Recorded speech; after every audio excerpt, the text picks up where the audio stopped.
अस्सलाम वालेकुम टू याया जी। कैसे हैं? अब्दुल्ला फजल आउट हुए हैं और ज़ाहिर है अब्दुल्ला फजल हो गए, अजान अवैस हो गए। हमें ज़रा उम्मीद थी पहले टेस्ट में दोनों ने शानदार कारकर्दगी दिखाई थी। क्या आपको चांसेस लग रहे हैं टीम पाकिस्तान के याया? सबसे पहले तो वालेकुम अस्सलाम अब्दुल्ला और Huma, thank you very much. और जहां तक आपने बात की उम्मीदों के चिरागों के रोशन होने की, तो उम्मीदों के चिराग तो रोशन है, लेकिन बहुत तेज हवाएं चल रही हैं। 147 किलोमीटर फी घंटे की रफ्तार से नाहिद राना बॉल डाल रहे हैं इस मैदान पर। बांग्लादेश के सबसे कामयाब बॉलर हैं, उनको भी इंट्रोड्यूस करा दिया है और 1 घंटा सर्वाइव जरूर किया हमारे दोनों कल के नॉट आउट ओपनर्स अब्दुल्ला फजल और आजान अवैस ने। बट अब से थोड़ी देर पहले अब्दुल्ला फजल आउट होकर पवेलियन लौट चुके हैं और कप्तान शान मसूद, जिनकी कप्तानी और जिनके करियर का चिराग जो है वो टिमटिमा रहा है और तेज हवा में जो है वो इस वक्त बुझने के करीब है, वो बल्लेबाजी करने के लिए आए हैं और 16 गेंदों पर 9 रन उन्होंने स्कोर किए हैं। 2 चौके उन्होंने लगाए हैं, शेकी खेल रहे हैं, तेज खेलने की कोशिश कर रहे हैं, स्कोर बोर्ड को चलाने की कोशिश कर रहे हैं। लेकिन ये सफर बहुत लंबा है और इस सफर में शान मसूद को कदम जमाने होंगे। लेकिन उम्मीद पर दुनिया कायम है, लेकिन इतना आसान है नहीं जितना लग रहा है। अच्छा, अब ये हमारी जो नई बॉल के जो चैलेंजेस होते हैं जो हर मैच में होते हैं, उससे तो आगे चले गए हैं ना, वो तो ओपनर्स ने कर ही दिया भट्टी साहब। तो अब जरा बाकी जो है वो जरा जिम्मेदारी दिखाएं। सबसे पहले तो बहुत शुक्रिया अब्दुल्ला और हुमा आपका। देखिए, बिल्कुल आपने सही कहा कि 15वां ओवर अब इनिंग्स का चल रहा है। पाकिस्तान ने नई गेंद के जो मुश्किल ओवर थे वो तो गुजार दिए, लेकिन अभी भी ये मैच हम लोग कोई ऑस्ट्रेलिया या इंग्लैंड में नहीं खेल रहे, बांग्लादेश की कंडीशन में खेल रहे। और हमारे सामने ठीक है, बांग्लादेश का बॉलिंग अटैक इस वक्त बेहतर बॉलिंग अटैक है हमारे मुकाबले में, लेकिन अभी भी कोई ऐसा बॉलिंग अटैक नहीं है जो रन थ्रू कर दे और पाकिस्तान की बैटिंग को उड़ा दे। देखिए, टेस्ट मैच को टेस्ट इसलिए कहा जाता है कि बेसिकली 5 दिन में इम्तिहान होता है जो 11 खिलाड़ी खेल रहे होते हैं। अब आप इस सीरीज में अगर पाकिस्तान की बैटिंग देख ले, एक इनिंग्स में पाकिस्तान ने 52 ओवर खेले, एक में 57 ओवर खेले और एक इनिंग्स जिसमें पाकिस्तान ने 398 किए 390 किए, तो उसमें पाकिस्तान ने 100 ओवर खेले। जबकि मुशफिकुर रहीम जो बांग्लादेश के 39 साल के बैट्समैन है, कल उन्होंने अपनी 14वीं सेंचुरी बनाई, उन्होंने अकेले ने 233 गेंदें खेली। तो मेरे ख्याल में हमें इन लड़कों को अब ये समझाना होगा कि भाई आप टेस्ट क्रिकेट खेल रहे, आप 20 ओवर की T20 क्रिकेट नहीं खेल रहे कि जिसमें आप जाएं और मार धाड़ कर आउट हो जाएं। ये हमें एट दिस स्टेज ये प्रोफेशनल क्रिकेटर्स हैं, हमें समझाना होगा ये एट दिस स्टेज। क्या ये मतलब ये क्या सब हम समझाएं इन्हें? अच्छा याया, ये बताइएगा कि कंडीशंस तो दोनों टीमों के लिए एक जैसी हैं, क्या है कि हम उतने रन नहीं कर पाते या हमारे बॉलर्स की वो कारकर्दगी नहीं है as compare to the opponent? मतलब सेम कंडीशंस है ना हमारे लिए भी, उनके लिए भी। हमारे बल्लेबाजों की परफॉर्मेंस देख लीजिए, हमारे बॉलर्स की गेंदबाजों की परफॉर्मेंस देख लीजिए। What is not working out for us which is rather working out for Bangladesh? और ये नहीं हम कहेंगे कि होम ग्राउंड का, चलिए होम ग्राउंड का एडवांटेज हासिल है, लेकिन वो हमारे यहाँ भी हमें हरा के गए हैं। और लेट्स नॉट फॉरगेट कि कंडीशंस ऑलमोस्ट हमारे जैसी हैं। अब्दुल्ला और हुमा, सवाल आपका बहुत अच्छा है, लेकिन ये मर्ज बहुत पुराना है। और एक जमाना था कि जब बांग्लादेश के साथ पाकिस्तान का मैच हुआ करता था तो लोग मैच को फॉलो ही नहीं करते थे। वो कहते थे पाकिस्तान जीत जाएगा। लेकिन अब ये सूरत हाल है कि ये चौथा टेस्ट मैच है, शिकस्त के दहाने पर हैं हम बांग्लादेश के खिलाफ। पहले बांग्लादेश ने हमको घर में आके 2-0 से हराया और अब वो 2-0 से जीतने के लिए फेवरेट नजर आ रहे हैं। जिस सवालात आपने रखे हैं, बहुत सारे सवालात हैं, कोशिश करूंगा कि कम वक्त में आपके सवालों का जवाब दे दूं। बात दरअसल ये, वो सरफराज अहमद जिनको इस कश्ती से धक्का देने वाले खिलाड़ी इस टीम में मौजूद हैं, क्या उन्होंने सरफराज अहमद को बतौर हेड कोच इस टीम में कबूल किया है?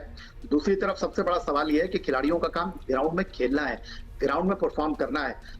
जब वो सोशल मीडिया पर आपको मुतारिक नजर आएंगे, जब वो खिलाड़ी जो है वो ग्राउंड से ज्यादा बाहर की चीजों पर नजर रखेंगे, तो फिर ऐसा ही होगा।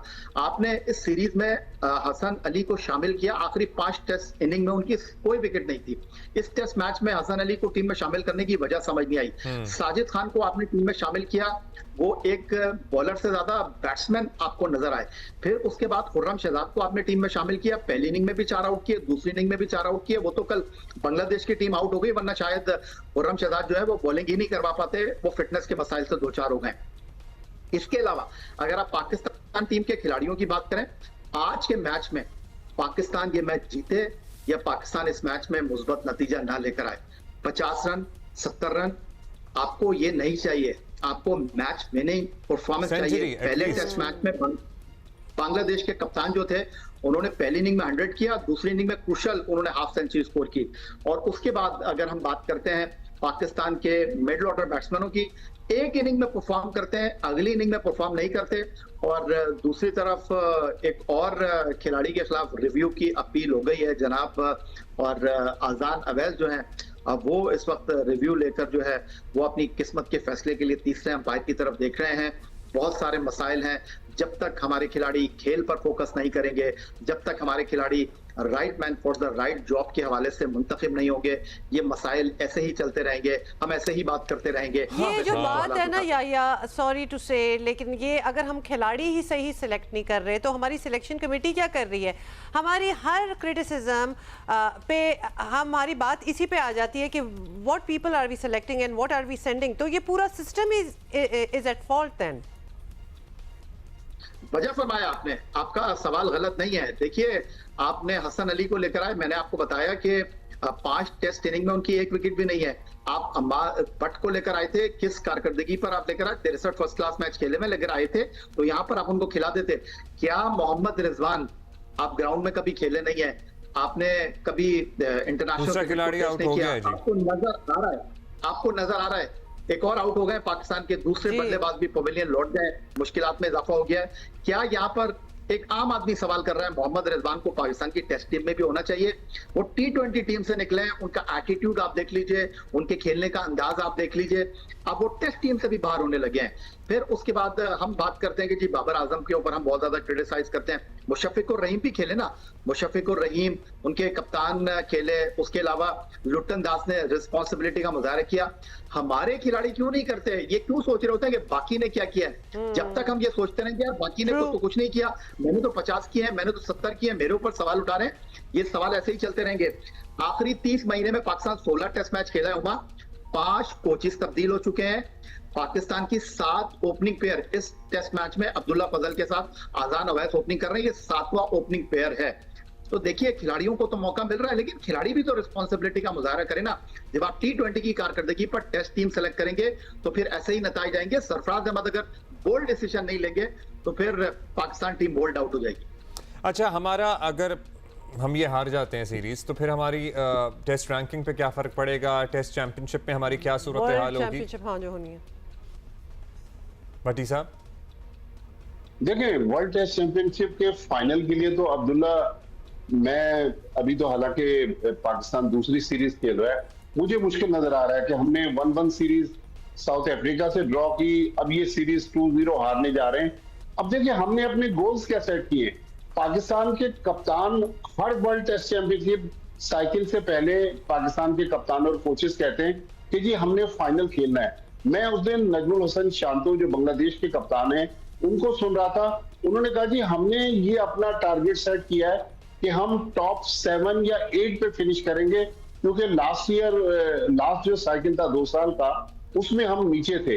तो मतलब हमें अपना माइंडसेट चेंज करना है।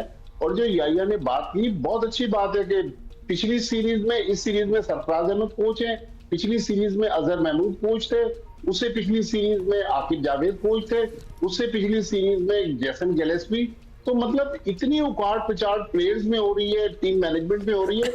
हमें सिस्टम को टाइम देना होगा, चाहे आप किसी फॉरेनर को लेकर आए, चाहे सरफराज अहमद को लेकर आए, लेकिन PSL की या T20 की परफॉर्मेंस पर हम टेस्ट टीम सिलेक्ट कर रहे हैं, हम वनडे की परफॉर्मेंस पर T20 टीम सिलेक्ट कर रहे हैं।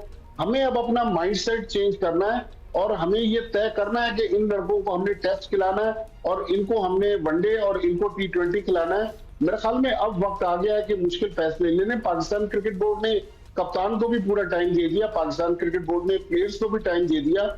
जब वो लोग रिस्पॉन्ड नहीं कर रहे तो मेरे ख्याल में फिर उनको खुदाफिज कहें, जो नए लड़के हैं उनको लेकर आए। अच्छा, क्या किनको खुदाफिज कहें? अच्छा, किनको खुदाफिज कहें? तब्दीलियों की बात हो रही है तो जो सारी सिलेक्शन कमेटी है और सिलेक्टर्स हैं उनको भी तब्दील कर दें। मतलब फिर तो यही बात होती रहेगी, ये उखाड़ पिछाड़ खत्म ही नहीं होनी, चली जा रही है, ये तो चली जा रही है। देखिए एक तो विकेट कीपर जैसा मोहम्मद रिजवान मुस्तकिल अंडर परफॉर्म कर रहे हैं, अगर इस सीरीज में भी फेल होते हैं तो अब हमें हटा मोहम्मद के किसको रिजवान के लाएं? फ्यूचर का भी फैसला। देखिए हमारे पास सात बेग मौजूद हैं, हमारे पास रुहैल नजीर है, इस वक्त गाजी गौरी टीम के साथ है, ये यंगस्टर इनको मौका दे। सही है। फास्ट बॉलिंग में अगर शाहीन, हसन अली ये लोग नहीं कर रहे तो अली रजा हमारे पास मौजूद है। बैटिंग में हमारे पास समीर मिनास मौजूद हैं, फरहान यूसुफ पाकिस्तान अंडर 19 के प्लेयर हैं। तो इन लड़कों को लेकर आए कम।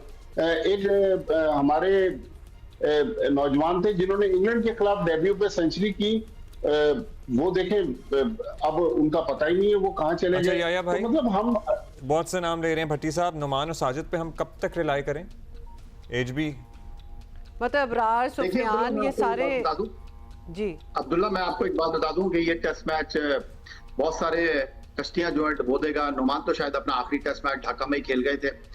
साजिद को भी अब आप टाटा बाय बाय ही समझे। उसके साथ अब शाहीन शाह अफरीदी को भी थैंक यू वेरी मच कह देना चाहिए, टेस्ट क्रिकेट में उनकी जगह बनती नहीं है। उसके अलावा शान बसूद, उनकी कप्तानी भी गई। और मोहम्मद रिजवान के बारे में मैं आपको बता दूं कि वो T20 के बाद अब टेस्ट टीम से भी बाहर होने जा रहे हैं। और सबसे इंपॉर्टेंट चीज यह है कि आपको अब आगे देखना पड़ेगा। अब आपको इस चीज से डरने की जरूरत नहीं है कि हम इंग्लैंड जा रहे हैं, वेस्ट इंडीज जा रहे हैं, तो भाई यहाँ पर आप बांग्लादेश को हैंडल नहीं कर पा रहे। आप जब इन खिलाड़ियों को मौका नहीं देंगे, फुल फ्लैश मौका नहीं देंगे, तो कैसे आप चलेंगे?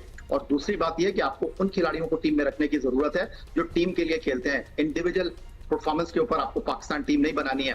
आपने बिल्कुल खिलाड़ियों की अगर हम बात कर रहे हैं तो बिल्कुल एहतसाब होना चाहिए सिलेक्शन कमेटी यही का तो भी। सारी बात है, सॉरी, लेकिन जब मौका दे रहे हैं तो भरपूर तरीके से मौका देना। ये गेस्ट अपीयरेंस नहीं होना चाहिए ना। हाँ, मतलब ये फीचरिंग दिस पर्सन लड़कों की।